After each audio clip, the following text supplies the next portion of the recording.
Logose žurnale tarp daugelio kitų straipsnių man teko rašyti tekstą apie itin originalų vyresnės kartos stiklo dailininką Arūną Daugėlą, kuris pats baigė stiklo specialybę Vilniaus dailės akademijos Kauno fakultete, po to net kelis dešimtmečius dirbo jame ir dėstė stiklo meną studentam. 20 amžiaus pabaigoje Lietuvos kūrėjams pagaliau pavyko pilnai išsivaduoti iš nuostatų, griežtai dalinusių stiklo meną į vaizduojamą ir taikomą. Procesai, kurie 20 amžiaus 8–9 dešimtmetyje jau buvo prasidėję Lietuvos tekstilėje ir keramikoje, palaipsniui pasivijo ir stiklo autorius. Tuometiniai jaunieji šios meno rūšies atstovai pradėjo žvalgytis į pasaulyje žinomus dailininkus, puoselėjusius studijinio stiklo judėjimą ir ypač stiklo mene eksploatavusius skulptūrinę raišką.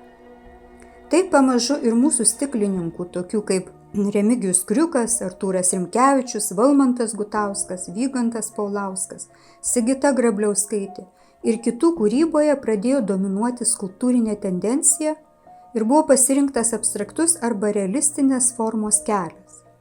Natūralu, jog šios kartos atstovas Arūnas Daugėla taip pat tapo vienu ryškiausių skulptūrinio stiklo kūrėjų.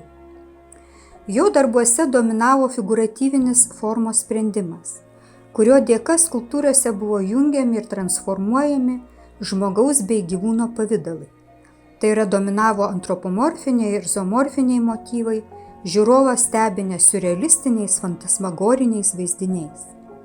Daugeliu atveju savo darbuose Daugėla pateikdavo žmogaus portreto ir keistų, groteskiškų, kartais bauginančių formų dermę. Dar vienas išskirtinis Arūno darbų bruožas, taip pat išryškėjęs dar ankstyvojo jo kūryboje, buvo susietas su medžiagiškumo samprata.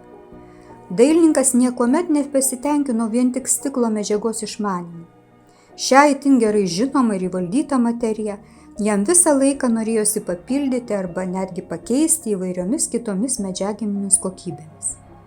Todėl visa menininko kūryba pasižymėjo itin sudėtingomis kompozicijomis, kur stiklas buvo derinamas su metalu, plastiku ar smėliu, įspūdingai praturtinusiu vizualųjį darbų pavidalą bei praplėtusiu prasmes. Pastarųjų metų Arūno Daugėlos kūriniuose stiklą pakeitė silikono medžiaga, kuri vaizduojamiesiems objektams leido tapti itin tikroviškais ir panašiais į natūralų žmogaus kūną. Bet šiuose darbuose autorius ėmė remtis bjaurumo estetika, priverčiančią suabejoti vertybinėmis aksiomomis ar idealais. Daugelio dailininkų kūryboje vaizduojamas žmogus ar gyvūnas nebėra teigiamas, sektinas, pavyzdingas ar gražus. Atvirkščiai jis tampa monstriškas, pavojingas ar kenčiantis. Akivaizdu, kad šiandieninėme kūrybos etape Arūnas Daugėla labiausiai domisi fragmentuoto bjauraus kūno mene ideologija. Silikoniniai menininko kūriniai medicininėse stiklo kolbose vaizduojantys įkalintus mutantus, suniokotus vidaus organus ar keistus mitologinius personažus iškalbingai primena apie visuomenės biologinės grėsmes, moralinius pakrikimus ir žaizdas.